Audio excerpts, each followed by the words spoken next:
For the second time this week, criminal charges have been brought against top auto executives. 3 former officers of Takata were indicted today for allegedly covering up a deadly defect in millions of airbags. 11 people have been killed by the defect just in the U.S. On Wednesday, 6 Volkswagen executives were indicted for allegedly programming cars to cheat on clean air tests. Kris Van Cleave tells us that the airbag defects were known for years. The Department of Justice alleges the cover-up began more than 16 years ago.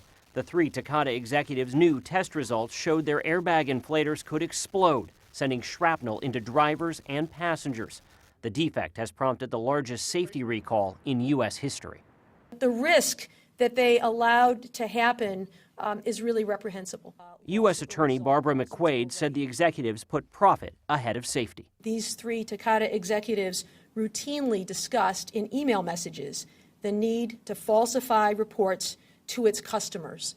They referred in their emails to this process as Xing the data. According to court documents, in February 2005, one executive emailed the others to say they had no choice but to manipulate the data. Another wrote in June of that year they needed to cross the bridge together. In addition, Takata has agreed to plead guilty to felony wire fraud and pay $1 billion in penalties.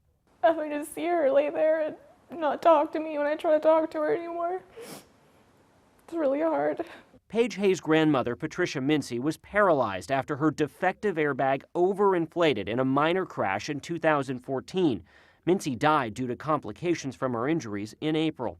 The family's lawyer, Ted Leopold, said today's announcement is just a start. But I think there is still more to be done, not only looking towards the Japanese company, but also looking at individuals involved in the U.S. Takata entity as well.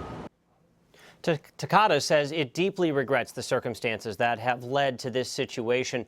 Scott, the 3 executives live in Japan, and prosecutors are working to extradite them to the U.S. Kris Van Cleave in Washington.